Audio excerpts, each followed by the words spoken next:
Hello guys. Today we're gonna be I'm about to start streaming about we're gonna be talking about like general stuff right now, but I'm about to start up a bunch of say some sports real quick. I'm gonna talk to someone else on speaker. Let's see. Uh,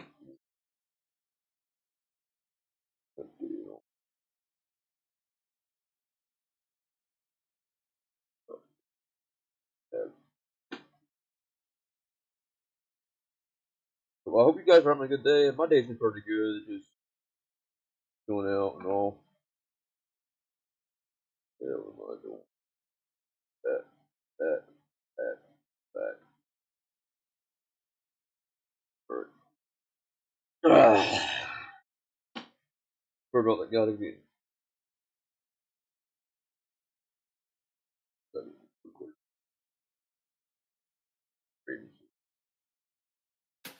AI can paint your cat in the style of Van Gogh. Pretty cool, right? But what about AI that does something useful, like pinging you about a supply shortage before it even happens? Got it. That's SAP Business AI.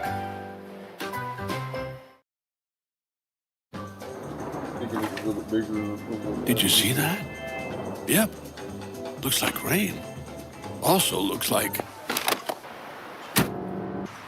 McDelivery.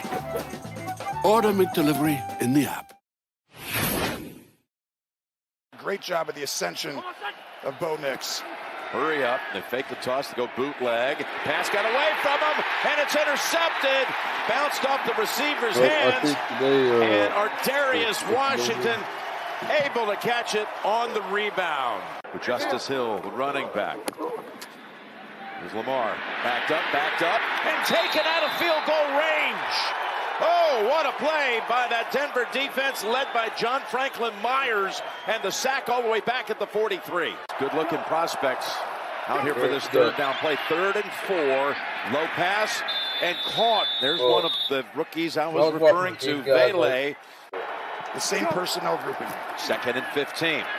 From the pocket, Nix. Deepest pass is thrown, and he's got his man, Cortland Sutton, with the catch. Who are these guys? The next couple of months, I think you might find out. You're exactly right. And just so you know, this team has a dynamic defense. The pitch it. Is there room? Oh, it's close. Looked like he fell right on the mark. Williams.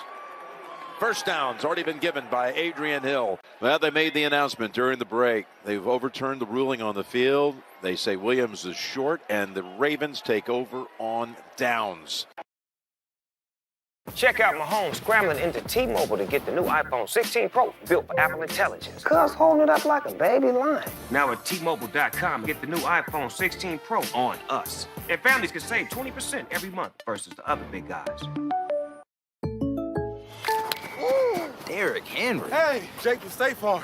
I saved so much bundling, it inspired my workout. Auto! Home! Bundle and save with the personal price plan. Like a good neighbor, State Farm is there.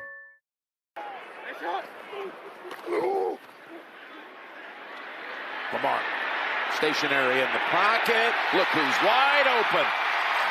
Aguilar, tackled at the 19. 2nd and 9. And another completion for a first. It's Bateman this time. Baltimore's the favorite. On 1st and 10, Henry with a big lane on the outside. You're going to run it up the middle. Bouncing off one player, and Henry takes it home for his 100th career rushing touchdown. So he's got 3rd and 7 now. And he's got time. Here comes Roquan after him. Throws on the run across his body. Beautiful pass. And big gainer here for Williams. Wow, racing deep into Baltimore territory at the 38. He was 8-9 last year. And now you're really seeing the fruits of building from the foundation and the floor up. He's got a 3rd and 9. See what he brought in here for his young quarterback. Just dumps it off. And McLaughlin It's going to be short and out of bounds. So in rhythm exactly. Meanwhile, play action for Jackson. Wow. And a completion. It's Zay Flowers. There's a face mask added onto this on the way. Here's the 2nd and 6. Jackson. Oh boy, this is going nowhere but back to the 24-25 yard line. And Tucker's kick is good. But Orr still calling the plays for this defense. Thank you, Trace. Here's a 2nd and 8, and Nix to Williams. He's got the first down. And what about this move of bringing back Pease to help Zach Orr? Maybe someone else like Dean, who's done it forever, has. Got a new set of downs. Got time for the quarterback. What a throw that was. That's Franklin with the grab at the 41 of Baltimore. You have the ability, use your legs or throw it away. Deep drop, steps up, runs, got the first. Got it down to the 20-yard line. He didn't run a 40 or anything. He had turf toe, and I think that helped the Broncos get him. 1st and 10 throw, and that's a catch. 3rd and goal. Fake the handoff. Looks, throws, back in the end zone. Too steep for little Jordan Humphrey. That's Sutton you're drawing up there at the top. They got a reverse play. Sutton with a throwback pass. Caught at the goal line for the touchdown. And Bo Nix has caught his first NFL touchdown. You got to slow down Derrick Henry. They fake it to him. And now the pass to Flowers to the 40 of Denver. Just lofts it to Justice Hill in stride down at the 7-yard line. The nature of our enemy is unclear now. What do you want us to do about it? Protect us. Unlock the Vault Edition today. Some people just know they can save hundreds on car insurance by checking Allstate first. Who's ready for my famous charred duck? Like, to check the mascot first before bringing food to a tailgate. So check Allstate first for a quote that could save you hundreds.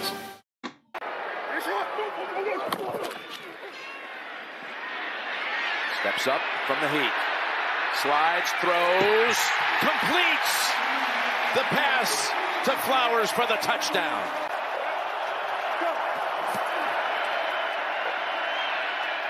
Looks, throws, open. On target for Cortland Sutton. Hey, Sutton threw him a pass. John had one. Elway had one back in '86 when Steve Sewell found him with a touchdown pass. Here's Nix now. Gonna run with it. Gonna get the first. And gonna dive down at the 21. On offense when they have 3 timeouts. 2nd and 7. Straight ahead. Oh, and it's there. Wow. Running right through the middle. Going to the end zone. It's not there. We got another flag. Denver. 37-yard attempt, and right down the middle it goes. With great certainty on the other side. 1st and 10. Down the middle. Look wide open. It's Flowers again, and he breaks the tackle. And he's off to the end zone for a Baltimore touchdown.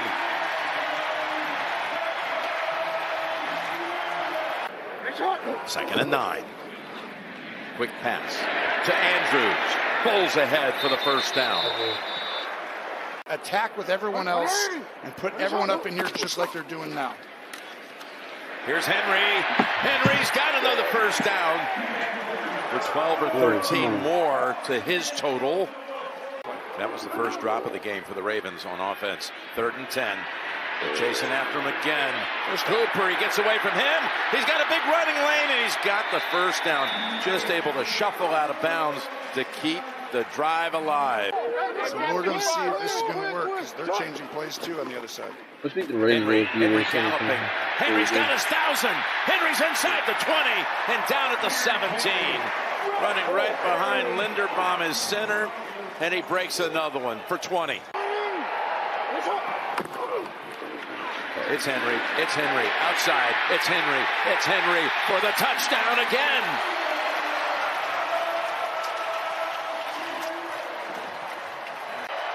One-on-one down at the bottom. Something quick to the flat. Looking that way. It's closed up, and he gets sacked. Gets taken down. And it was a hungry bunch after Cleveland. First and 10, bootleg. Coming back to the near side. Derek getting into the passing game. Derek's got blockers in front. Derek turning on the speed. And just enough of Cody Barton's contact. That's why we practice. Oh, okay. I'll retract that question next time. As Jackson again has an open target. It's Mark Andrews with his second catch of the quarter. That leaves people one-on-one. First and 20, a little sidearm pass over to Flowers, who was over 100 in the first half and a pair of touchdowns, and he's got another 16-yard play.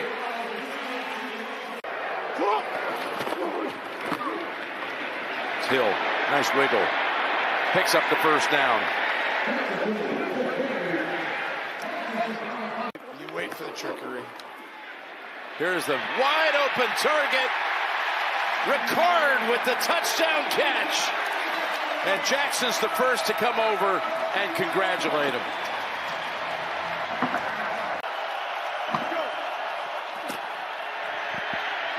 Slides, flings, incomplete and no flag. I think he'll have a great chance to get it. 3rd and 2. Oh, just a man amongst boys. Look at him. Now he's going to try to take off, and they got him just in time. Sternad got him.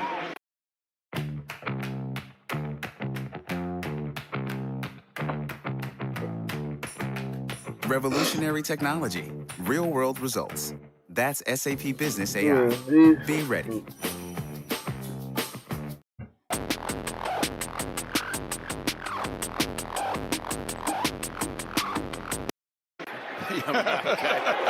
Here's Tucker. Wow. Didn't graze it this time. Possession. Okay. 3rd and 5. He's got his man. He's got Sutton.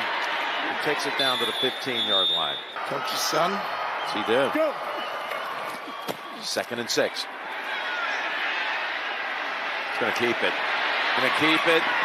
Got a 1st and goal to go. Baltimore prideful, want to do a good job. Here he is rolling, looking again. Those options are closed.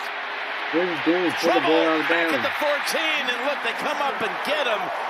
Oh, my goodness. Simpson, Trenton Simpson, outstanding timing. 4th and goal. The Ravens trying to maintain their second half shutout. And the Broncos get on the board one more time. Here's the fling. The throw is over the head of Sutton. Celebrate their fellow tight end with the touchdown catch. Here's a 3rd and 3. And now Hill comes in for Henry. Same number of Super Bowl wins, one each. And 165 wins apiece. Look, bro. 3rd and 4. You just suck this one, Good catch. Cortland Sutton pulls it down at the exact same number of wins, same number of years. The only other time it happened was decades ago. Oh, and still on his feet, Estime being underestimated. Takes it to the 6. Because they're just ahead of them right now. But Denver's building, Jim. I see it. Here they are on 4th and goal. Oh, and that's Sutton we just talked about. And he is stopped short. These two guys, again, first knew each other back in '98. And they win again today in a big fashion. It's time to go back to the State Farm post-game show. We'll see you next week from Dallas. Check out Mahomes scrambling into T-Mobile to get the new iPhone 16 Pro built for Apple Intelligence. Cuz holding it up like a baby lion. Now at T-Mobile.com, get the new iPhone 16 Pro on us. And families can save 20% every month versus the other big guys.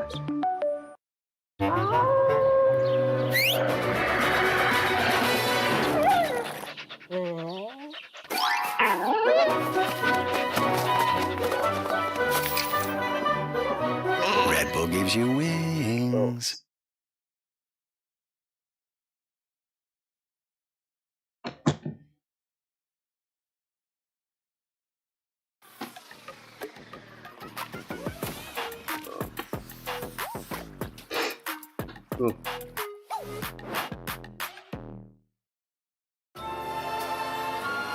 Giving. You've got to give a little, take a little. Giving without expecting something in return.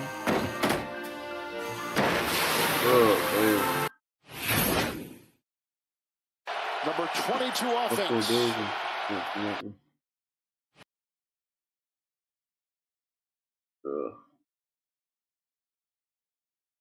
Oh, let's do fucking years on the.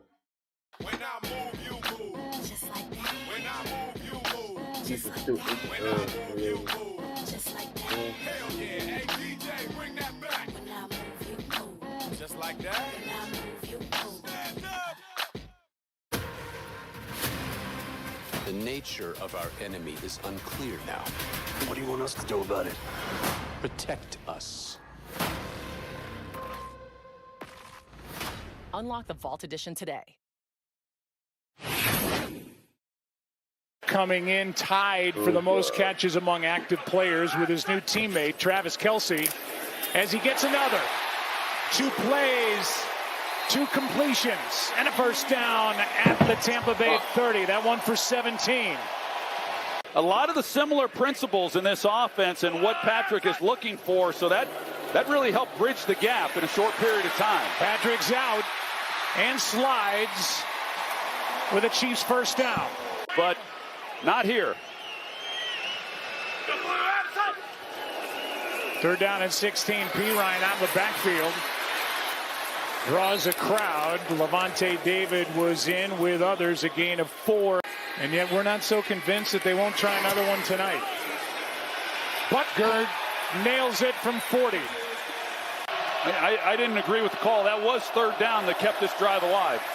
Here's Otten, has to reach high, and after the catch, a nice run out of bounds along the sideline. Here is Shepard taking it around the right end and picking up a first down and then getting hit out of bounds by Brian Cook. And yet still be one of the more productive offenses. Here's Irving on that inside handoff. Smart play as they fake the toss to White. 3rd down, pass is caught. Out of bounds with a first down is Shepard. They played together at OU, Mayfield and Shepard, and that's the first catch by a wide receiver in the game for the Bucs. Here's White, left side, stutter step. Gets a block and a touchdown. And a nice homecoming for number 1, Rachaad White. But you're going to watch Tristan Wirfs, how he comes in and he helps kind of create the lane. Good patience by Rachaad White, but it's Wirfs who gives the kick out on McDuffie. You know, they've lost 2 of them now in the divisional race. They can't really afford to get any further behind them. Out on the edge, that is Watson, and Justin has got a catch and run for a Kansas City first down. Delayed blitz, pass is caught. Watson again, his 2nd of the night, first down Chiefs. They don't get any more yardage, it's 3rd down and 8. Again, pressure.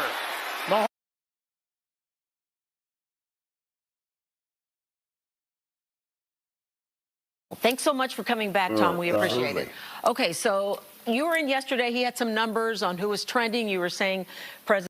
Great to have you with us. Give us a sense of how people are following this election there.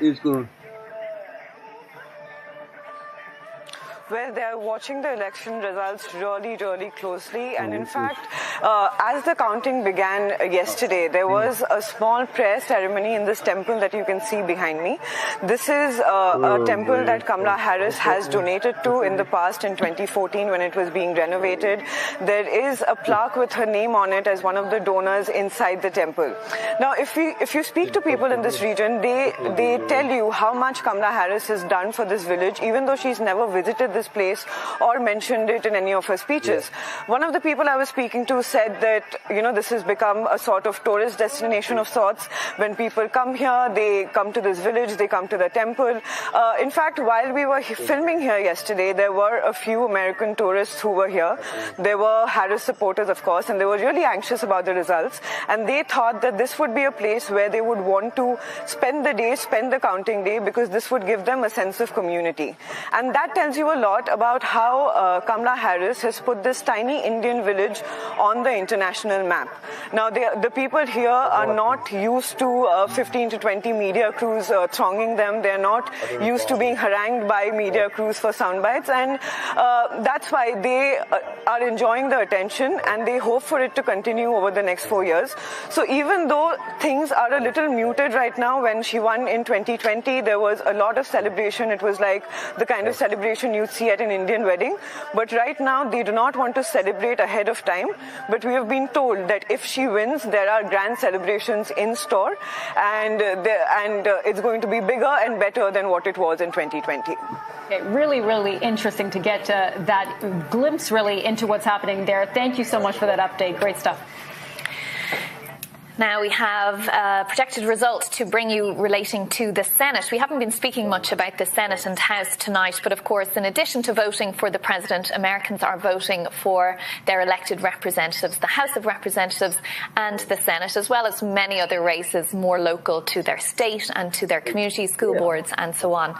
And of course, it's important which party holds the balance of power in the Senate and in the House of Representatives, because that's how laws get passed in this country. So the ideal for each party is that your person is in the White House and you hold the control of the Senate and the House of Representatives, and then you can pass laws and you can get all your platform and all your manifesto through. So we can bring you a really important piece of information there in relation to West Virginia, which had a Democrat turned independent Senator Joe Manchin there for many years. He announced his retirement, and we can tell you now that the Republican Party has taken that seat. That Jim Justice, the Republican governor at one time of West Virginia, has taken that seat from Joe Manchin. So that is tending towards the Republicans wanting to take the power back in the Senate, which currently rests with the Democrats. So Christian can tell us a little bit more about what's going on there. Christian. Yeah, as we focus very much on the top of the ticket, of course, both candidates are keeping a very keen eye on these two races in Congress. Let's just explain to you what's happening in the House tonight. All 435 seats are up. It's 218 for a majority. The Democrats need 4 to take back control of the House, which is currently under Republican control. Over here in the Senate, let's just have a look at 2022, and you'll see it was much tighter. These two independents tended to vote with Democrats, so Republicans need a net gain of 1 tonight, which they've just got in the bag. And we'll see what other races do tonight, but that would give them almost control of the Senate, so long as Donald Trump wins the White House. It is the vice president that has the casting vote that breaks a tie in the Senate, as Kamala Harris did many times in the last Congress. So let's have a look at our list. 34 seats in the Senate are up, 23 of them controlled by Democrats or independents that vote with Democrats. And you can see at the top of our list there is West Virginia, Jim Justice, the new senator in West Virginia. But there are 5 others here where Democrats or independents are being run very close by Republicans. 2 at the bottom here. This is Texas, where Ted Cruz is in danger tonight. We'll watch that closely. This one at the bottom is Nebraska. The incumbent Deb Fischer being run close by an independent, Dan Osborne. But these 3 we're looking quite closely at because they are our battleground states. And the question always with Senate races is, how does the top of the ticket affect these races and vice versa? Okay, Christian, thank you for that. We'll be keeping a close eye on that as the night goes on, as will the parties themselves. Well, let's go over to the White House now. Clive Myrie is there for us. And Clive, we've seen those exit polls about democracy mattering for voters, particularly for Democrat voters or supporters of Kamala Harris at least. But talk to us a little bit more about how voters have been feeling about democracy and the whole democratic process throughout this campaign. Yeah, it's very interesting, Katrina, because I should say, by the way, that the First Lady and Joe Biden, they are in the White House. They're being kept abreast of all the twists and turns going on in this election throughout the night. So they're keeping across exactly what's going on. And as you say, it is very interesting that one of the key issues for some voters as a result of the exit polls that we've seen, one of the key issues is this potential threat to democracy, the idea that democratic institutions aren't really performing the way that they should in America, and that this issue is up there with the economy, it's up there with illegal migration, and it's up there with abortion as well. And of course, what's the context for all of this? Well, widespread allegations of voter fraud in the 2020 election, particularly coming from the Republican camp and Donald Trump, but also, of course, the storming of the Capitol building on January the 6th, 2021. The idea that there could have been an insurrection that would have overturned a democratic election result. There are record low approval ratings for Congress, and interestingly now for the Supreme Court as well. It is now seen as partisan, particularly after its decision to overturn Roe versus Wade from the justices there. Many people have little faith in the democratic institutions that are supposed to underpin the very idea of democracy in this country. And whomever ends up taking over from Joe Biden in the building behind me, they're going to have to deal with this potential threat. It's a huge, huge issue and a very difficult one to crack. Yeah, and as we said, Clive, one that's clearly on some voters' minds as well. Thank you so much, Clive. And just a reminder what you're seeing on your screen here. These are the pictures from Trump headquarters in Florida, Kamala Harris's headquarters here in Washington, D.C., not far from where we're sitting. We are 10 minutes away. That number at the bottom of your screen is ticking down to another big set of polls closing, a batch of state results that hopefully we can bring some projections for. But as we know right now, it is very, very close, this race. And let's talk to our panel about it. And Caddy, you know, we've been talking about Georgia. We've been talking about the fact that some of that exit polling data has been coming into us as well. Clive was just talking about democracy, the electoral process. At this point in the evening, where do we stand? What are you looking at? I mean, there's so many different data points coming in, you know? Yeah, but none of them are the right ones. I'm so frustrated. It's a super frustrating moment because we've got now we're going to have a whole lot more polls closing in very important states, but we probably won't get the results from the states that matter. Maybe from Georgia, perhaps possibly. That's what the Secretary of State That's what they're suggesting. Now, so the things I'm hearing are a little bit mixed. By the way, Donald Trump has called into a radio station in Philadelphia. He's asked people there to stay in line because there are very long lines. Democrats that I'm hearing from are suggesting there are some precincts in the suburbs of Philadelphia where they've got 95% turnout from people who have voted. Wow. That would blow record. I mean, Americans don't, right? Am I right? Americans don't generally vote in 95% turnout. What that means necessarily, you can't always tell. You have to look at where people are turning out in big numbers. So Democrats are excited about what they're seeing in Philadelphia, but I doubt I'm also hearing that it's unlikely we'll actually get a result from Pennsylvania before mid-morning tomorrow. So you're going to be here for a very long time, and I hope you've got your pillows. We have pillows, sleeping bags, the whole thing. Sleeping bags with we should point out with Pennsylvania as well that there were those issues with the machines not actually working this morning. So in western Pennsylvania, in one county, they had to get a court order, and they're actually going to keep the polls open 2 hours longer. So that is going to delay results anyway that we get from Pennsylvania, because obviously if people are still voting, you can't be talking about the results. So what feelings are you getting? Helen was talking about vibes earlier there. Rodney, what are your vibes right now?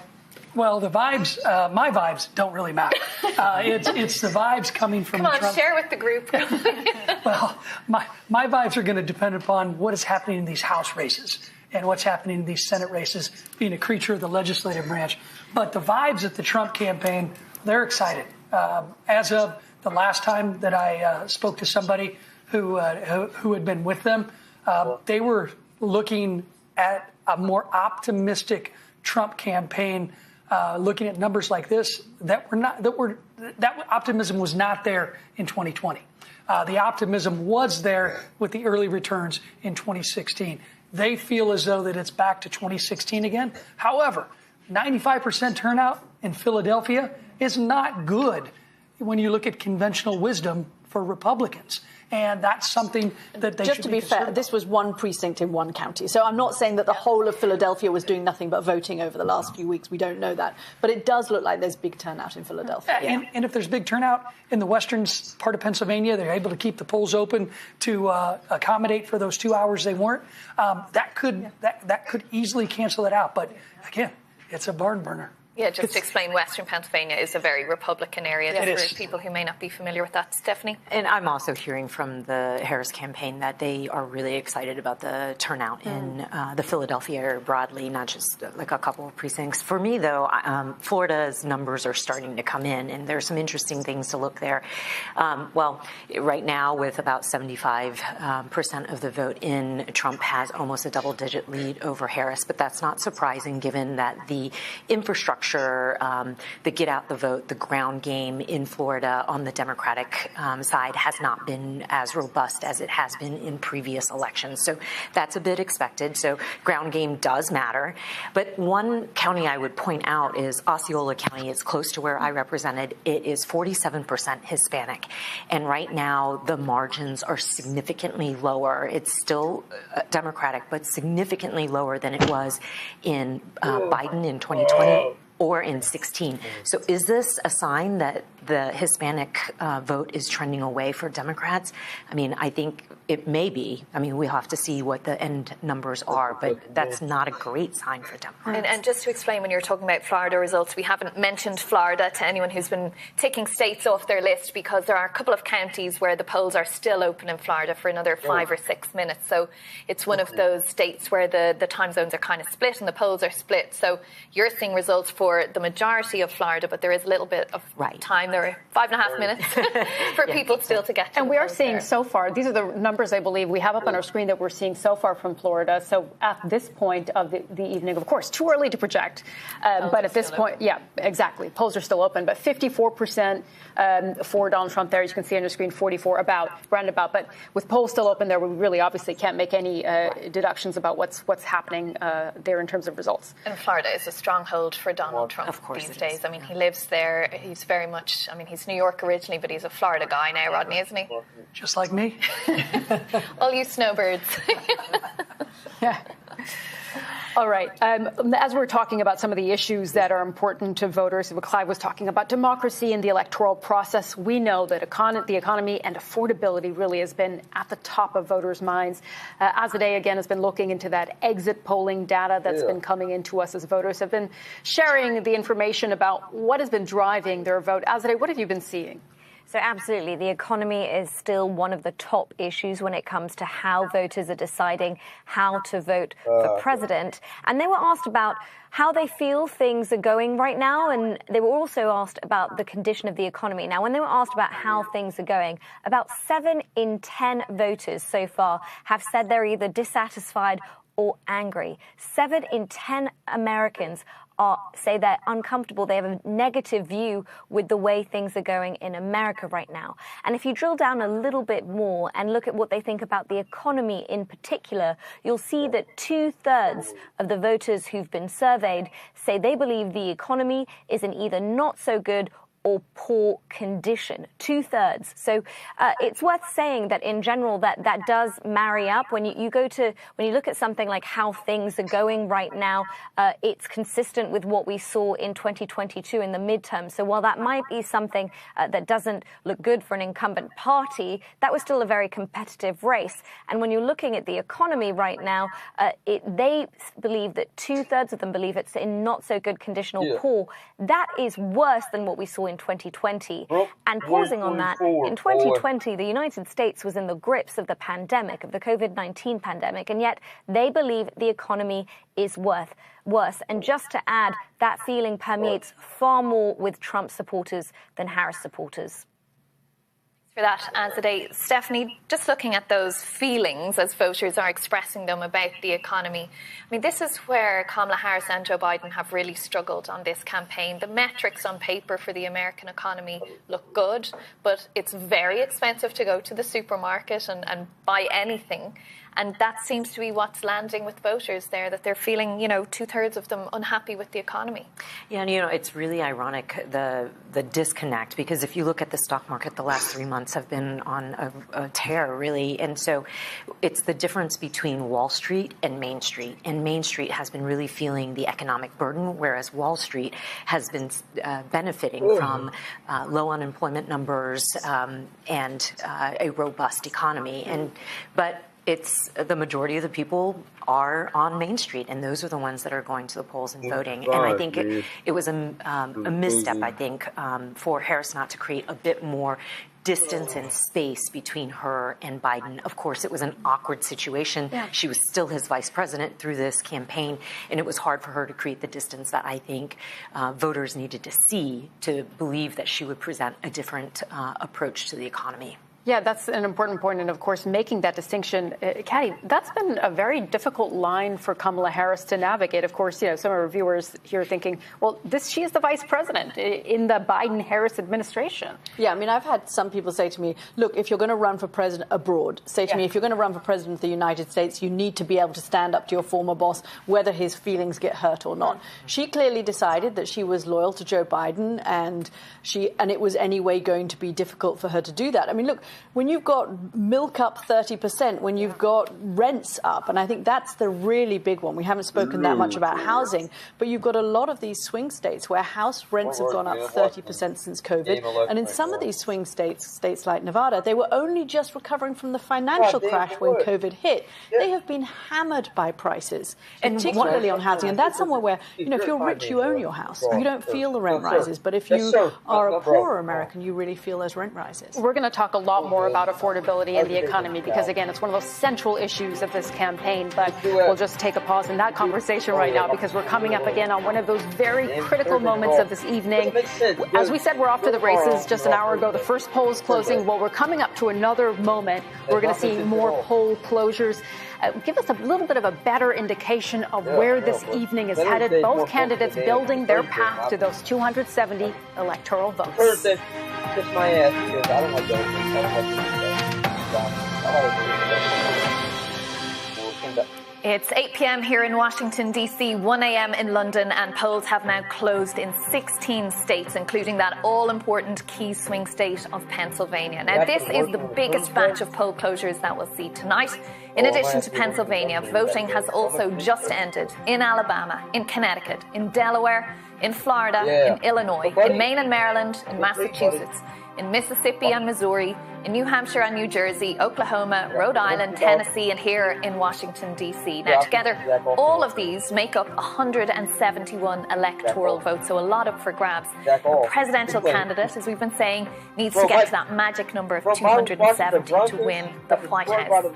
So you'll have heard me say there, Pennsylvania, that key state. I mean, at times in this campaign, we've discussed whether Kamala Harris and Donald Trump were running to be president of Pennsylvania rather than the United States because they spent so much time there.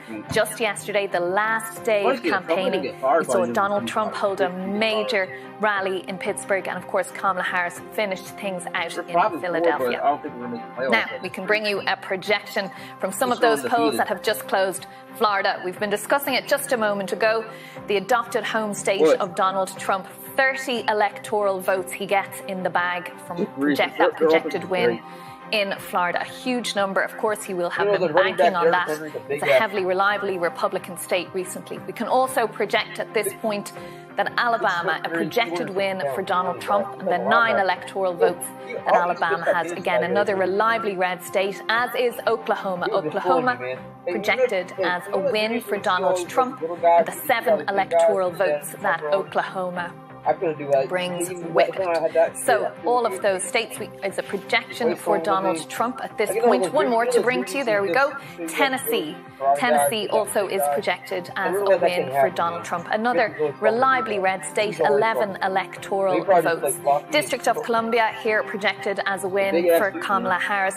Joe Biden won the District of Columbia by 90-odd%, as did Hillary Clinton, a very Democratic district, so that will have been no surprise for her. But 3 key votes. Maryland also projected as a win for Kamala Harris, and the 10 electoral votes that Maryland brings with us. Another projection now, Missouri. Missouri and its 10 electoral votes projected as a win for Donald Trump. I'm Missouri, watching one of on the those YouTube 10 channel. states that has an I'm abortion watching measure BBC. on the ballot. It's 23. Massachusetts also projected as a win for Kamala Harris, 11 electoral votes. I warned you there were a lot up for grabs in this hour, and sure they are. So let's have a look now what difference all of that has made in the race for the magic number of 270. Now, you can see all of those states have brought Donald Trump up to 90 electoral college votes, brought Kamala Harris up to 27 electoral college votes.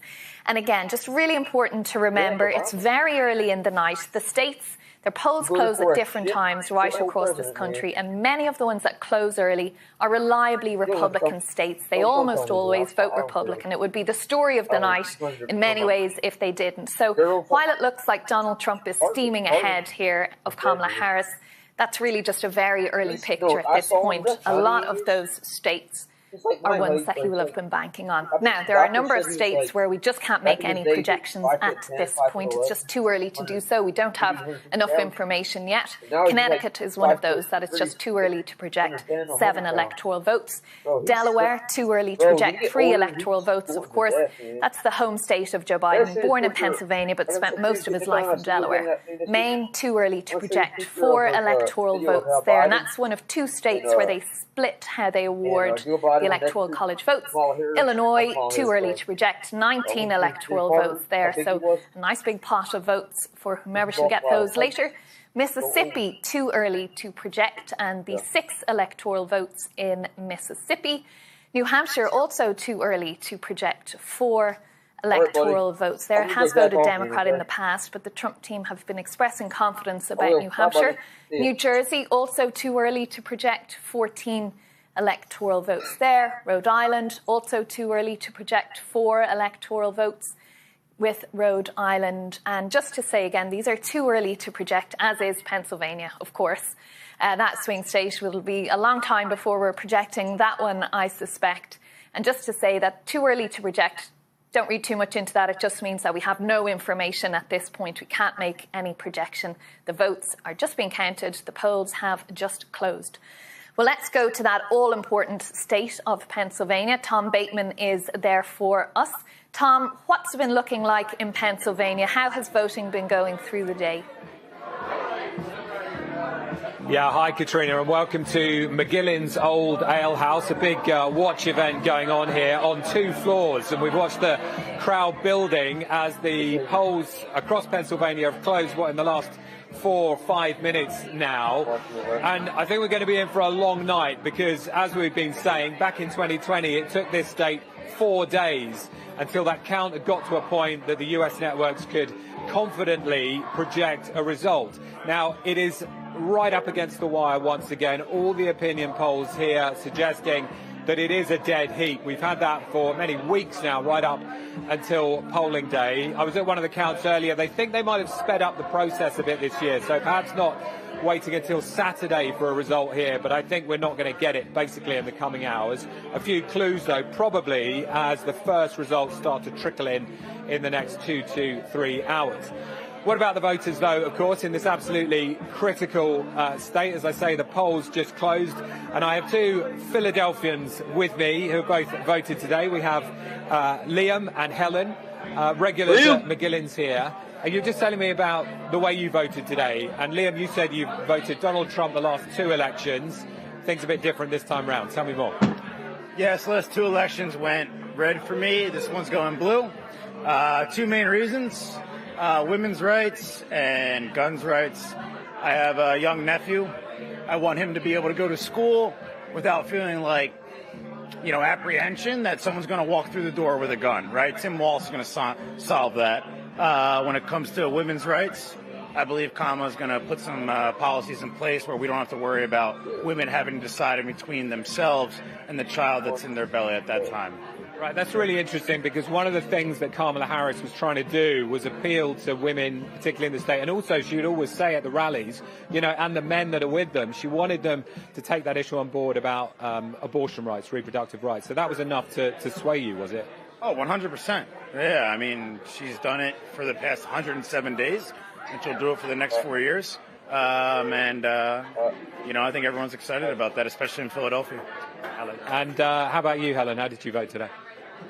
Yeah, I mean, I voted for Harris. That was kind of no surprise to me, but echoing everything Liam just said, we have 2 nephews and a niece who we adore, and I can't imagine them not feeling safe going into their classroom, and yeah, no one should have access to an assault rifle.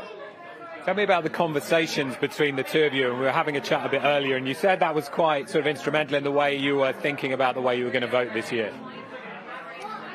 I mean, yeah, our nieces and nephews mean the world to us, as do our future children, and the ability to someday have a family of our own. And, Kamala Harris will make that possible, whether it be whatever resources we need. So.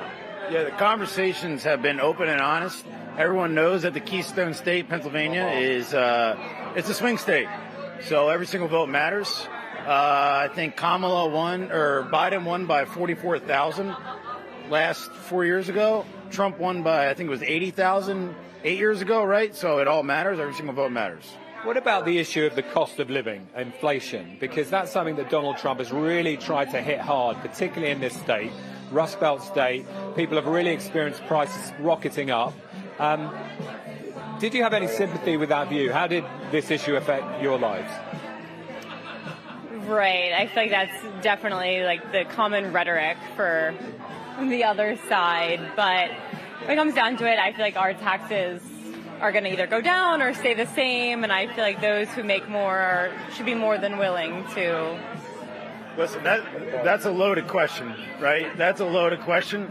And I think no matter who you vote for, what's coming out of your paycheck is probably a little bit marginal. But it also depends on the character of the person that you're voting for. Right? Is it Kamala or Trump? Even think about that when so much more is at stake. Yeah. But I don't know. And tell me about, it is so close in this state. It was instrumental last time round in terms of, a delay in the vote. Donald Trump alleging that there was voter fraud. We may see some of the same this time around. He's already put out a message about this. Just very, very briefly, how do you feel about the issue of democracy when it comes to this election? Democracy's on the line. Like that is. Democracy was fine before Trump took presidency, and then it all became he lost, and then it was now there's non-transparency. It's always been transparent until he lost the election. Yeah, I mean, if January 6th wasn't enough to sway you, I don't know what will be. That was just inexcusable in my eyes. That's the only non-declaratable thing. Helen, Liam, thank you so much for talking to us. And as we say, sometime, I think, before we get the results, back to you. All right, thanks for that, Tom. And you can see just how passionate people are about politics in America, but particularly there in Pennsylvania. Well, let's go over to Christian. He's been looking at what's going on in Florida and elsewhere, and he can bring us some more information. Christian. Yeah, I've stayed wide on the map at the moment because I just want to show you two conversely different stories which really tell us how America is changing at the moment. We've got a lot of voting now in Florida. And what I see on this map is an awful lot of red. Trump already projected to be the winner. Look at the margin. It's over 11% at the moment. If you were to go back to 2016, when Hillary Clinton lost Florida, it was just 1%. And then he expanded that to just over 3% against Joe Biden. And now we're looking at a margin like that. OK, there's 80% of the vote count, and there's still a lot of vote to come in from the southern part of the state. But that is the one thing that really stands out to me. This is Miami-Dade. If you look at that compared to Hillary Clinton, who had nearly a 30-point margin over Donald Trump, it's now much, much tighter down here. You have a very different mix of Latino vote in Miami-Dade. You've got Cubans, you've got Venezuelans and Nicaraguans who used to vote heavily for Democrats, but now they skew very determinedly towards the Republicans. And in fact, down here in Miami-Dade, in the 22 midterms, the governor, Ron DeSantis, won with a landslide. I'm also looking at other parts of the map. This is St. Pete's here in Pinellas County. Next door is Hillsborough, that's Tampa proper. You can see that they have actually gone red from blue at the moment. Again, we still, what have we got in here? Let's just have a look how much vote, 81%, 80% of the vote counted here. This was another one that I was looking at because I'm looking for trends across the map. And this is an area, Osceola County, where you get a lot of Puerto Ricans. And if you look at that, it's really tight.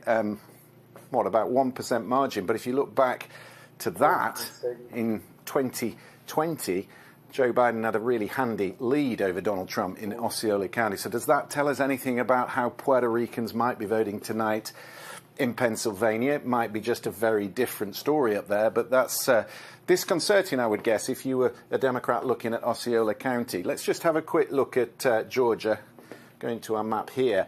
We've about a third of the vote counted so far. A lot of votes still to come in here. This is 60% of the vote in Georgia, the Atlanta area. This is a very different map to the map in 1992 when Bill Clinton won Georgia. This area has become much more diverse. You've got really big Democratic voting areas in Atlanta metro area and in the suburbs around. So we're looking at Fulton County, where Kamala Harris, with half the vote counted, remember this is early vote, mail ballot that's being counted first, so we can't read too much into it, but she's in touch with where Joe Biden was in 2020. And Joe Biden won Fulton County with just around 73%. And that was the biggest performance for a Democrat, going all the way back to FDR in 1944. So she's up there. She's holding with him in the metro area. We're going to be looking through the night at these three counties just outside the metro area, Gwinnett, Rockdale, and Henry here. If you were to put those on a list, the Democrats have increased their vote share in those three counties more than any other counties in the country. So what she needs to do tonight, and it's a simple game of addition and subtraction, she needs to run up the score in the Atlanta area here, and she has to hope that that compensates for what I'm seeing down here, which are bigger losses in the rural areas. If I just look at sort of these areas here, they're 95%. If I showed you that back to 2020, you can see that he's starting to squeeze. He had 53.3 there in Twiggs. Let's just have a quick look. There you go. So he's starting to squeeze a bit more vote out of the rural areas. But again, it's a game of maths. It's can she stem the losses in these rural counties if you're a Democrat? Or can he get more out of these rural areas to compensate for what Democrats are getting up here? But remember, while this is a patchwork of counties, there are 159 counties on the map of Georgia. It's not about the counties. It's about the statewide vote. The popular vote in the state takes the 16 electoral votes. That's right. All right, Christian, thank you so much for breaking down what we know so far. Really interesting information there, and we'll, of course, stay across all of it. So how is the Harris campaign feeling at this point? We can get an idea now. We can speak to Marcia Fudge. She's a co-chair of the Harris campaign and also a former United States Secretary of Housing and Urban Development. Secretary, great to see you. Thank you for joining us this evening. As we said, we don't have results yet from the swing states. Everyone is watching them as you are and the Harris campaign is. How are you feeling at this point in the evening? First, thank you for having me. I feel great. We're looking at what's happening in the battleground states as well as the rest of the country, obviously. Numbers are up, lines are long. The bigger the vote, the better it is for us. And so we feel pretty good. I mean, we're optimistic. How long does it take you? Right now, it's in the hands of the voters. There's not much we can do until we wait and see what the final numbers are. But we're very optimistic. Well, Secretary, can I ask what's driving that optimism? As we know, over weeks now, we've seen the polls tied. Well, what's driving it is the numbers. The polls are already closed in Delaware the bigger the vote, the better it is for us. And the vote is big. It is we think that we've already eclipsed the numbers in 2020 in most of the battleground states. So that bodes well for us, as well as we believe very strongly that the momentum really is at her back. And those people who were undecided, number may be, they are breaking towards her, as best the numbers are telling us. And so it does give us some reason to feel good about where we are. Right. We've seen from the exit polling data that we have so far a lot of voters concerned about the economy and don't see that the United States is in a good place at the moment. One of the big issues, of course, is housing. You were responsible for that in the Biden-Harris administration. What does she need to work on? She'd been criticised for the policies, or lack thereof, as the criticism went on the campaign trail. What's there for her to do differently? Well, one thing about it, she at least has a policy. Trump doesn't have one. And so I don't know what they're comparing it to. But what I do know is that she is the first president in a very, very long time to put as much effort into talking about the cost of housing, the lack of housing, and the lack of affordable housing. So I think that her plan to build 3 million units of housing over the next 5 years is a good one. I think that the fact that she is talking about down payment assistance is a very good one, and helping people qualify through our underwriting. I think they're all great ideas, and I think that they're going to be helpful. And as you listen to people in the crowds when she speaks, when she talks about her housing plan, they are very excited about it. And again, she at least does have one. And I think that she's doing absolutely what she needs to be doing. As we're speaking to you there, we're looking at images coming to us from the Harris headquarters, the watch party there at Howard University, where she went to college, a place that she says she holds very dear to her heart and were formative years of her life there. But just to follow up what you're saying about her housing policy there, Secretary, the criticism would go that if she has those great ideas, why were they not enacted now under the Biden-Harris administration? Why is that? Well, part of it we tried to enact, but the Congress would not pass it. The president has so much power, but the purse strings are with the Congress. So we are very, very concerned about the fact that Congress does not see the necessity to address the issues that are at the top of mind for Americans. And housing is clearly one of them. There was a Build Back Better plan, which I'm sure most people that follow this will realize was in President Biden's plan. But Congress would not pass it and would not fund it. We are hopeful that with a new generation of leadership, that we can work together with Congress, both House and Senate, to get the resources to do this and to work with developers more to make it a good public-private partnership. And we think we can. Hey, Marsha. Hey, Rodney Davis here. Happy belated birthday. Okay, how are you doing, Marsha? I was looking at the wrong camera. I apologize. Hey, I just wanted to, again, wish you a happy belated birthday. But thank you. Hey, you've been through a Senate confirmation process. And let's say Vice President Harris gets elected tonight. The Republicans take the Senate. Give us your thoughts on what it's going to be like for her nominees for cabinet positions to go through that confirmation process.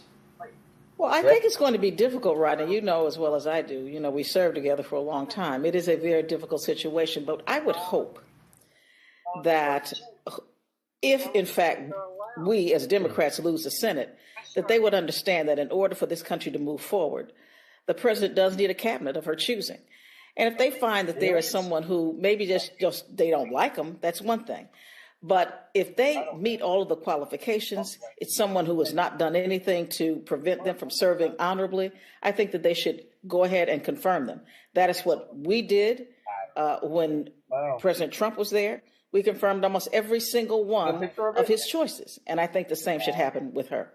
We've had some early numbers. We just saw them a moment ago from Florida suggesting that the Harris campaign has not done as well with Puerto Rican voters in Osceola County as the Biden campaign did back in 2020. Are you concerned about any numbers that you are seeing amongst Hispanic voters?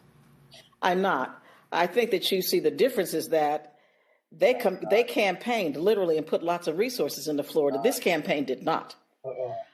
It was not one of the states that we deemed to be on our battleground field.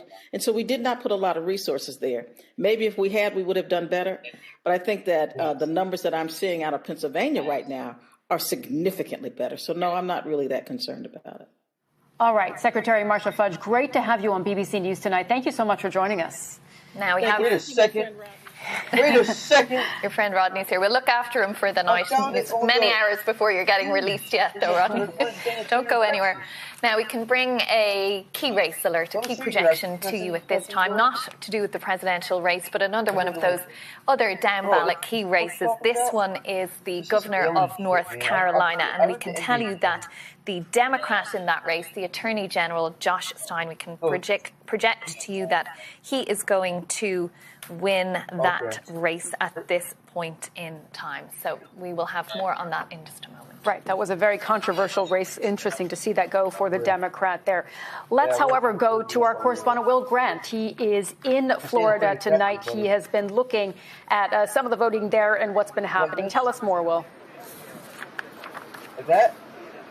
Well, as one might have expected, this state is projected to go for Donald Trump. I think the Latino vote in Florida is so crucial now, and really has shifted this state from being the swing state that we would have talked about in years past. Would it be red? Would it be blue? Well, now it's firmly pro-Trump. We've spoken to a lot of Latino voters, and I think there's a couple of factors in play here. First, of course, is the fact that Cuban Americans, particularly Venezuelan Americans, similarly have sort of almost post-traumatic stress disorder when it comes to the socialist regimes in their own nation, and they won't vote for anything that even to their mind vaguely resembles it. And we heard a lot of people sort of expressing that to us about the Harris ticket. And the other thing that one man spoke to me about, he said, you have to understand that we Latinos are by nature conservative when we're in the United States. He said, we're very Christian, we're very Catholic, and of course the abortion question has been crucial across the nation. It was on the ballot here in Florida too. So you take all those things together, this is no longer a swing state, it's pure Trump country. And I think the fact that we're seeing everybody turn out here for this party that he's hosting, this watch-along party in the convention center behind me, shows how sort of strong his support here is. There's people turning out in their finery for the VIP afterwards, and people more in high spirits, like you can hear heading in now. So yeah, a buoyant feeling here among his supporters at the convention center. Yeah, some excited voters there. All right, Will Grant for us in Florida. Thank you so much, Will. We'll speak to you a little bit later in the evening. I just want to have a chat about that race notice I just mentioned a moment ago, the governor of North Carolina, the Democrat Josh Dean taking the prize there essentially. But he was running against the Lieutenant Governor Mark Robinson, the Republican, at one time close ally of Donald Trump, who then was a very controversial character, and Donald Trump distanced himself from it. But can you read, Rodney, anything into the fact that he hasn't won the governor's race there? Is that good or bad for Donald Trump, do you think? Well, I'd have to see the breakdown of where those votes are coming from. Remember, when they called that race, there was less than 4% of the vote counted. They're confident enough that the governor's race is going to be out of reach for Mark Robinson. But I'd like to know where they're getting that information. Are you seeing exit polls coming out of Western North Carolina, which is traditionally Republican, that are showing a large Democratic surge? If that's the case, that would be trouble for Donald Trump. And if he loses North Carolina, his path to 270 gets that much narrower. We're just looking on the screen there at the latest votes tallied in from North Carolina. Definitely too early to project at this point.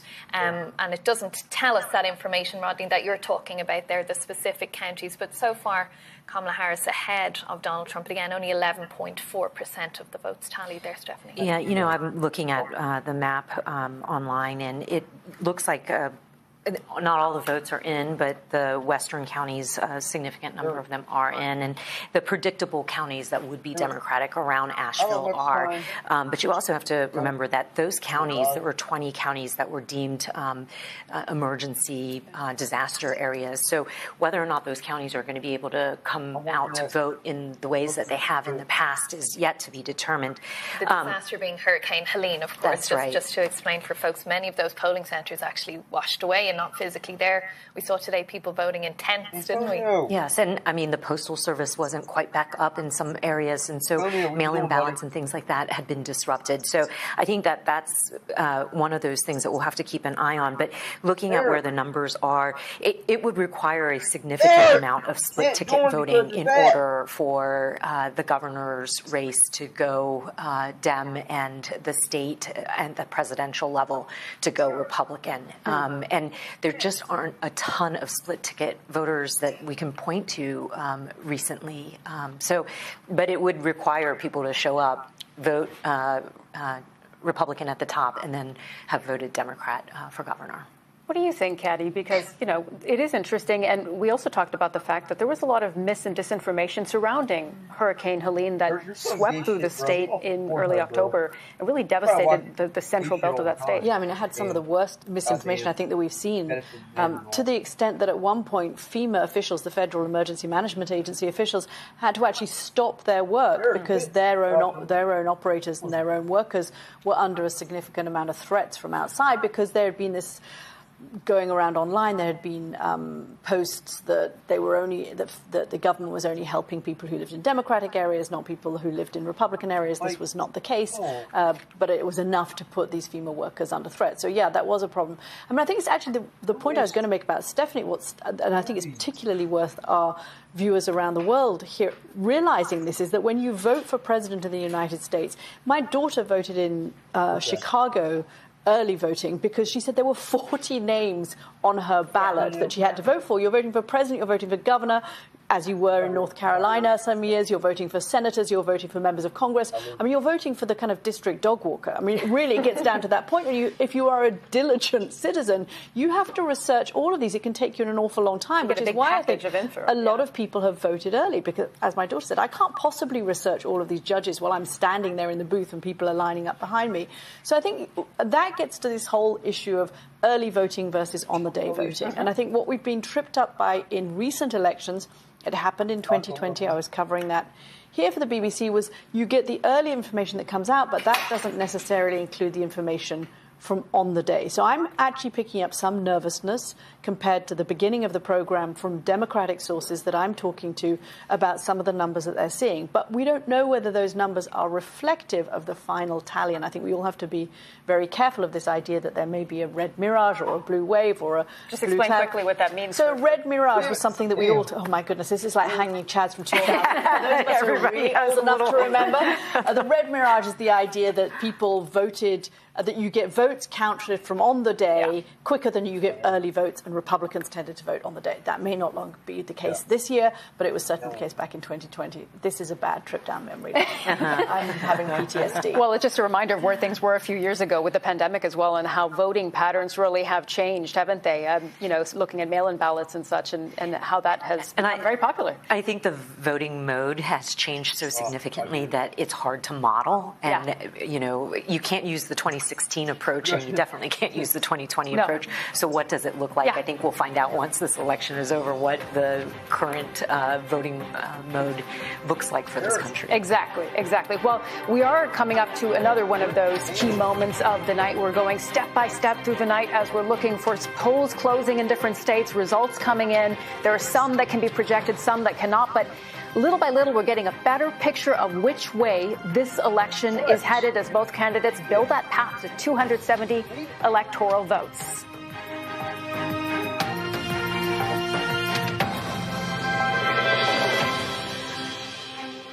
It's 8:30 p.m. here in Washington, 1:30 a.m. in London, and the polls in Arkansas have just closed. That represents 6 electoral votes. As we've been saying, a presidential candidate needs to get to that magic number of 270 to win the White House. Arkansas, the only state to close at this time on the half hour, and it's 6 votes. Now, we can bring another projection to you now, and I can tell you that South Carolina is projected as a win for Donald Trump, and the 9 electoral votes that brings with it. South Carolina projected as a win for Donald Trump, a state that would be reliably red. But what impact has that made on that race to the magic 270? As you can see there, Donald Trump now on 99 electoral college votes, Kamala Harris on 27. And as we've been saying, just to bear in mind, something of a health warning with that. The states close, the polls close at different times. There are millions of Americans still voting at this time. Their polls are still open. It happens that a lot of the states on the east and in the south are reliably red. So Donald Trump has bagged a lot of those, brought himself up to 105. It's just disappeared there. But the state that just closed now, Arkansas, too early to project that one, and it's 6 electoral votes. Arkansas is a state that is reliably red, hasn't voted Democrat, in fact, since the governor of Arkansas, Bill Clinton, back in 1992 and 1996. But let's see now what is going to happen. We'll go and speak to one of our reporters. We can go to Emma Vardy, who is in Arizona. Arizona, of course, the polls are still open there. Voters are still voting, but it is another one of these key swing states that we're keeping a very close eye on. Emma, what is happening there at the moment? How's voting going?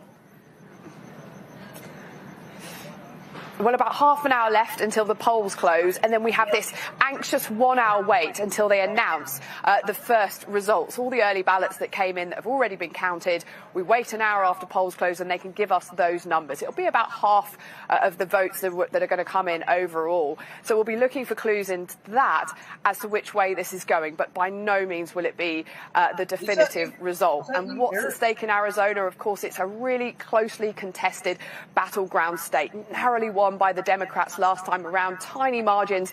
We know Donald Trump has been working really hard to try to win this state back, and it's got all the most contentious storylines kind of colliding here because it is a border state with hundreds of miles of border with Mexico. Of course, illegal immigration has been such a contentious talking point in this election. Claims that Donald Trump has repeated again and again about what he calls an invasion of illegal migrants coming across the border. So it'll be a test of his promises of mass deportations. How well have they been going down with voters here? But that's not enough, of course. Abortion also on the ballot in Arizona. And we know that the Kamala Harris campaign is hoping that drives up the female vote, which could benefit them.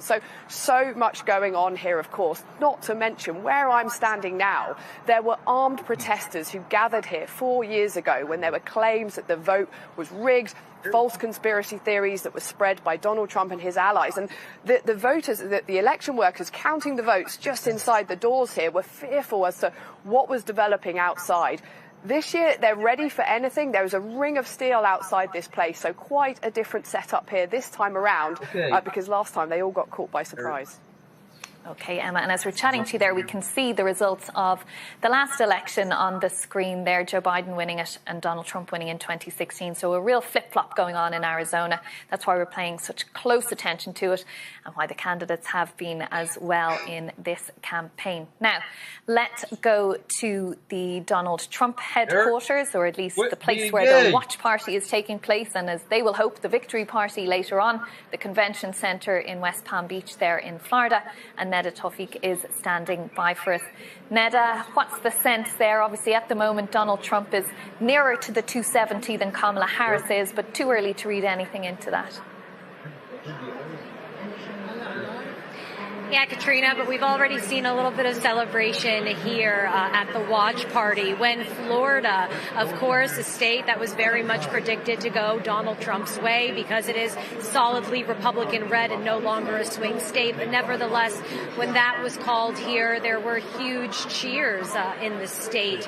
Also, when Donald Trump was projected as the winner for West Virginia, South Carolina, there was an image projected on the screens declaring him the winner by the campaign, and the crowd here was celebrating. So very much a mood here of optimism.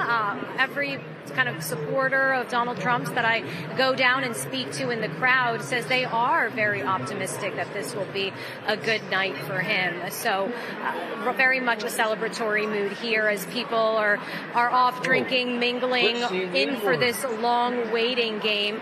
Of course, the Trump campaign as well trying to project confidence. You know, I spoke to some campaign officials also here who say that he has done a good job in recent years of really broadening the tent out from the kind of young, from the typical white male, no college degree voter, that now he has young men, he has minorities, Latino voters.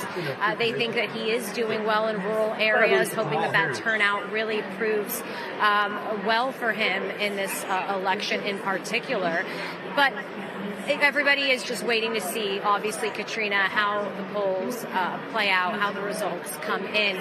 For Donald Trump, it would be an extraordinary political comeback if he does win. So everybody waiting for those results. They are. And we can bring some more good news for Donald Trump. The state of Arkansas, the polls just closed there 5 or 6 minutes ago. Our partners here in the US, CBS News, projecting that as a win for Donald Trump, and the 6 electoral votes that come with Arkansas. Arkansas projected as a win for Donald Trump. A reliably red state, hasn't voted for a Democrat for president since Bill Clinton, who was, of course, the governor of Arkansas. So he had some bit of a home court advantage there. So there you can see Arkansas now projected as a win for Donald Trump and the 6 electoral votes. What does that mean for the path to the presidency? Well, there we have it. The race to 270 Donald Trump now on 105 electoral votes and Harris on 27. But as we've been saying, don't read anything into that at the moment because we're very, very early in the night and there's a path in terms of how different states close and which direction they lean at this point in time. But let's go down the road from where we are in Washington, D.C. now to Howard University, to the Kamala Harris watch party there at her old alma mater. And we can speak to our correspondent, Samira Hussein. Samira, what's the mood like there at the moment? Well, right now, the president of the university is speaking. He's addressing the crowds. And, I actually had a moment to be able to sort of walk through, and there are different areas for the crowds to assemble. And it's a real party-like atmosphere. When there's not someone speaking at the stage, there's a DJ that's spinning music, and people are dancing. At one point, there was this enormous line dance that was happening, people just dancing in union, and it was really just sort of emblematic of the kind of jovial atmosphere that exists here right now. But as you pointed out many times, that this is a long night. And so we'll see if the DJ is going to be able to keep up that momentum and keep people dancing and cheering. I think what was really, that really stood out for me in looking at the crowds was seeing just how young everyone was and just how many little girls have also come here. I actually crossed paths with 3 girls who must have been about 10 years old, and they were wearing matching sequenced outfits. I have seen people wearing crowns and people really dressed up for the event. And I think that really just shows how important a moment this is. This is a historic campaign. The first woman of color to be the head of a national ticket for president. I mean, already that is a momentous thing. And I think there's so many people here, they just want to be here for what happens next. Now, look, the polls have been razor close for months now, and now we've come to the end, and it's still that close. But no matter what, for the people here, it was just so important to be on this campus for whatever the outcome. And Samira, is the Vice President there at the moment, or is she at her home, the Vice President's home and observatory circle here in Washington? Naval Observatory, pardon me. Well, so earlier today, she actually said that she was going to be having a family dinner at home. Apparently, it is a tradition of her and her family's, and that dinner's not going to happen until about 9:45 this evening. And then eventually she should be making her way to Howard University. But of course, it will really be dependent on how quickly or what sort of direction the polls are going to be going in. Thank you for that. Now, let's go and have a look at some more exit poll information that we have, as the day has that for us now. So we've been talking so far about a national picture, but let's look at a battleground state because voting has closed in Georgia. So we can look at a detailed breakdown of how different groups have voted. And what we're seeing is a stark difference, a division amongst racial lines. Now, you'll see that about 7 in 10 white voters voted for Donald Trump. Whereas when you look at who voted for Kamala Harris, it's very different. About 8 out of 10 black voters have voted for Kamala Harris.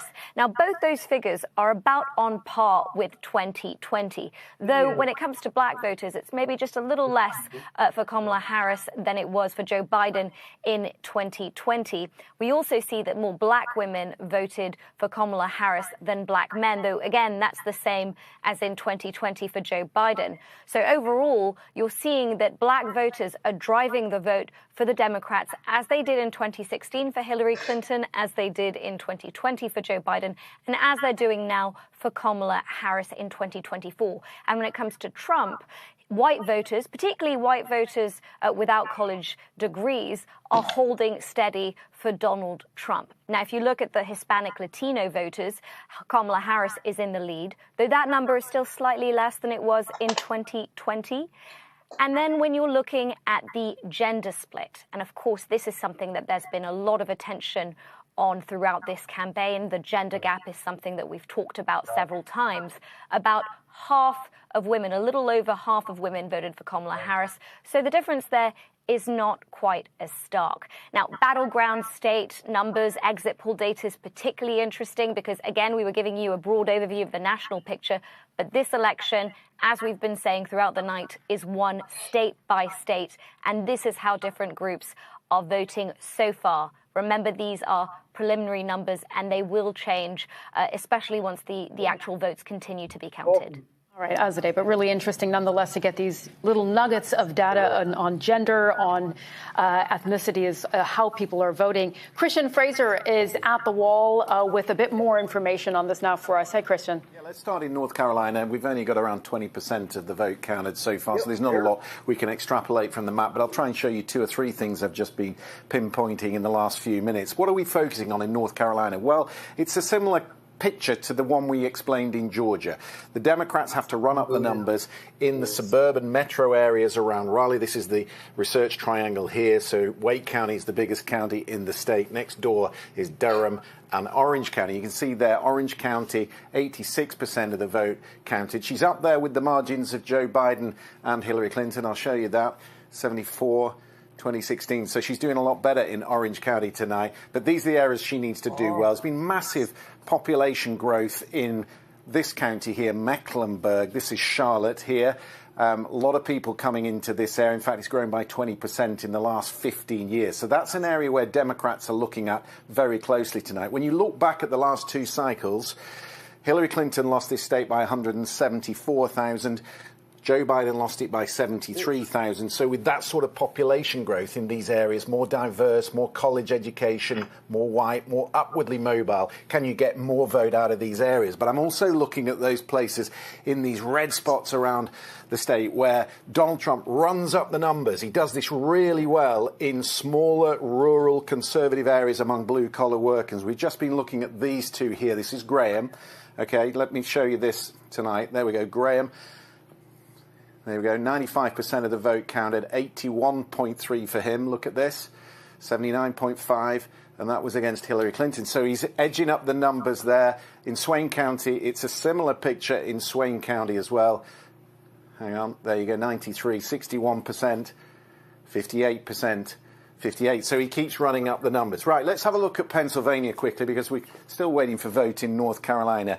You know, going back to 2020, Joe Biden won this state by 81,000. It was a bit easier for him because he was Scranton Joe. He's from this area here, Lackawanna. OK, he put in the hours with the unions, with the mine workers, with the factory workers, and they repaid him, which is why he won this state by 81,000. She's not from here. She's from California, OK? But what she can do is run up the vote in these huge Democratic behemoths. Philadelphia here and Pittsburgh over here. Now, there's a story in Philadelphia. Caddy's told you tonight that there are good numbers, good turnout coming out of Philadelphia, and there needs to be, because actually, as overwhelmingly Democratic as that is in Philadelphia, if you look back to 2020, you'll see that actually the margin, as good as it was down on where Hillary Clinton was, and she was down on where Barack Obama was. So the margin is actually shrinking. They need more out of that, and they need more out of the collar counties around Philadelphia as well. So Delaware here, Chester, Montgomery's the biggest of the lot, and Bucks next door. What about Donald Trump? Well, if I just show you the margins, again, you know, I've showed you in North Carolina what he does in these rural counties. Look at the margins across the top here in 2020. OK, Warren County, look, 69%, 72%, 79%. 75%. That's what he does. He squeezes more out of it. Now, the question that's been asked in the run-up to this vote is, can he get more out of these rural counties? And I was looking at the turnout for all the 7 battleground states. They're all in the 70s, apart from Pennsylvania. 66% turnout in 2020. So there is more across this map for both of them. All right, Christian, thank you so much for that update. Now, we're talking about Pennsylvania there. We can speak to Democratic Congresswoman Madeleine Dean from Pennsylvania, from one of those Philadelphia districts. She's joining us now. Thanks for being with us, Congresswoman. First of all, how's your own race going tonight? Oh, I thank you for asking, and I thank you for reporting on us. Historically, Pennsylvania was the key to the Keystone, holding together the original colonies. So I'm very happy that you're focused a little bit on us. My own race is going very, very well. I've been to polling place after polling place, and people are just so responsive, so kind, and so thankful to me for my service to our constituents and my work in D.C. So thank you. I feel fairly good around my own race. Thanks for asking. It's still too close to call, I believe, as is the whole state at this point in time. But we've just been hearing there from Christian about big numbers in and around Philadelphia. Are you interpreting that as something positive for Kamala Harris? Well, what Christian just said is exactly right, that Montgomery County is the biggest of the lot. We call it the key to the keystone. But I have been in touch with leaders and people who are either on the ballot or are already elected in Philadelphia County and the collar counties, Montgomery County being one of them. Turnout is extraordinarily high. I was speaking with a leader in Philadelphia County who said it looks like the votes in Philadelphia County might be as much as 700,000 or more. We were hoping at a minimum 500,000. That the Puerto Rican vote in 3 of the highest concentration of Puerto Rican Americans living in the Philadelphia county, they were by midday, 70+% had come out to vote. In my own district, we traveled 275 miles to maybe 20 polling places. Turnout is extraordinarily high, in the 70%, in the 80%. And when I just finished in Abington, my own home turf, it was more than 95% turnout.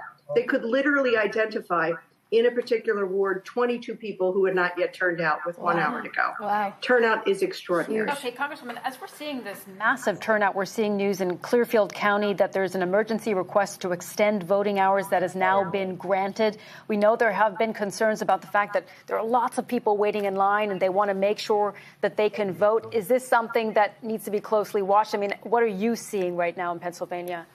What I thought was very interesting today, and I've been at this for a dozen years or more, and I've paid attention to presidential elections forever, my entire adult life, is I saw long lines in many, many places. We saw on college campuses in and around my area and beyond, Lehigh University, Villanova, Temple, some very, very long lines.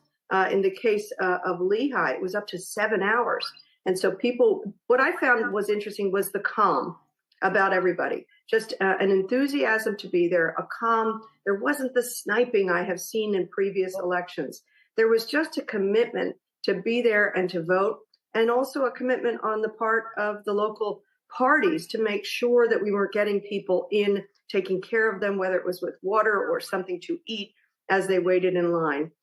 So I've seen very little of some of the worries, but I've seen a very quick response to when there is a problem. And so judges have, for example, extended voting for 2 hours because of a delay due to equipment or paper or other things. And we've seen that. Yep, democracy in motion there. Everyone exercising their right to vote. Congresswoman Madeleine Dean from Philadelphia in Pennsylvania, thanks for talking to us.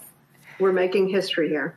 All right. Thank you so much, Congresswoman. And we can now speak to Congressman Mike Kelly, also from the state of Pennsylvania, a Republican. He's joining us. Thank you so much for being with us here on BBC News. I want to start with what we were just asking Congresswoman Madeleine Dean. There are these questions about long lines. As we mentioned, Clearfield County in Pennsylvania has granted a request to extend voting hours. What are you hearing on the ground about turnout and concerns about people being able to cast their ballots? Yeah, you know, we're actually hearing the same thing. And Madeleine and I do a lot of work together. We have great respect for each other. I think she really hit the nail on the head, though. So there's such a huge turnout. And a lot of this, some of the machines are not functioning the way they thought they should. So we've got the judges are going to extend hours. We've had people waiting in line for hours to vote. I think we're going to see probably the greatest turnout that we've seen, and certainly in my lifetime, which I think shows, and there is, Madeleine made a good point about the calmness of what I see out there. People just want to make sure they get a chance to vote, that their vote gets counted, and it gets tallied the right way, and let the chips fall where they may. But this is a day that we should be celebrating this whole American experience and the opportunity to get out and vote for whom you think would be the best person to lead the United States the next 4 years. Certainly great, Congressman, to see so many people out voting. What does it mean, however, for when we might get a result from Pennsylvania if you have counties that are going to extend voting hours? Yeah. Well, I don't think we're going to know tonight. I really can't see that happening. But, you know, in 2020, we waited all the way to Friday at 5 o'clock before we finally had an answer. we extended way beyond. But I think with this one, I'm looking at possibly tomorrow in the afternoon or maybe at the very latest Thursday morning. But we want to make sure that everybody walks away from this feeling it was done the right way. And that's the key to it. Congressman, you represent Erie, which is, you're in a swing state, but Erie is a swing county within a swing state. Some people consider it to be the most swingiest of all in the West in terms of being a good bellwether of how the country might go. What's your sense on the ground of how the race is? Is it as tight as all these polls tell us? You know what? I think the same thing in 2016. What was not counted were the people that were voting for the first time. So we have a tendency to look at numbers, and we do polling where we'll poll maybe 1,500 people or 2,000 people and think we have a pretty good look at it. I think that in this case, much like 2016, you're going to see people that haven't voted in quite some time. They're going to show up. They've been registered, but they've just never bothered to vote. I think now they're all mobilized. They're looking at the difference between two candidates. I mean, the difference is very stark, and they're going to be able to make a choice of which one they think would be the best to lead the United States the next 4 years. I love the fact that we have people who've been on the sidelines and saying, it really doesn't matter, my vote doesn't count. And you tell them, that's a correct statement. If you don't vote, your vote doesn't count. Just don't be sad after it's over, because maybe your vote is the difference. You've been watching these things for many years, though. What is your sense of it? I mean, are you feeling confident there in Erie, or are you feeling very nervous? I'm not very nervous. I'm not overly confident. So I just, my entire life, I've been involved in athletics. I always thought football was the greatest game in the world. And I watched the other night a game that was over for all intents and purposes. And I think with 7 seconds to go on the clock, the Rams threw a touchdown pass and they won the game. And you just look at that and say, it's not over till it's over. And you know what? If there's a tick on the clock, if there's just an opportunity, you've got to make sure you've got to shut it down. It's got to be something that you have it nailed down ahead of time. You say, okay, fine, it's over. We've won, or we didn't turn out our way, but you did everything you could. You left everything on the field. You didn't hold back. So this is going to be one of those ones at the end of the day, the American people, because of their participation this time, they're going to say, I had a chance. I took my responsibility seriously, and I went out and voted.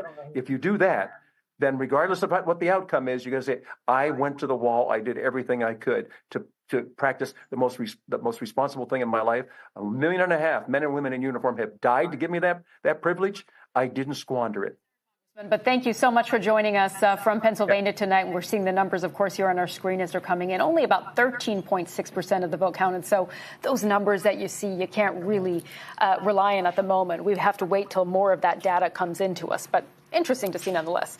Well, let's keep things with Pennsylvania for just another moment. We have two fresh panelists with us now. We have former Congressman Patrick Murphy, Democrat from Pennsylvania, and Congressman Jake LaTurner, former Congressman from Kansas with the Republican Party, current Congressman, excuse me. How's your own race going? Have you heard? I'm not on the ballot this year, so I'm retiring. So for the first time in about 12 years, I'm not on a ballot, and it feels fantastic. Rodney would agree with you on that. Yeah, well, you can probably. Yeah, I was going to say, welcome to the former members of Congress Club.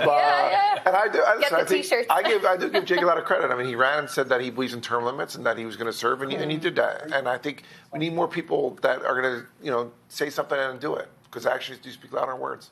And looking at Pennsylvania, we heard from Congressman Kelly and Congresswoman Dean there, this big turnout, maximising the numbers, talking about everyone exercising their democratic right and so on. What's your reading of what you're seeing there? Yeah, listen, I was on the ground today. I'm from Bucks County, so that's where I represent it in Congress. So it is a swing state, and that Collier County and Philadelphia.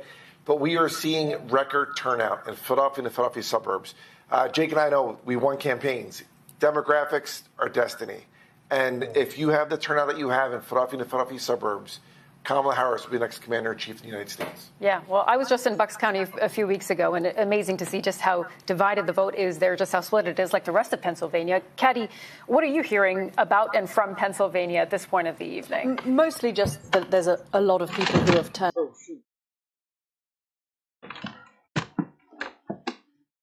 Oh.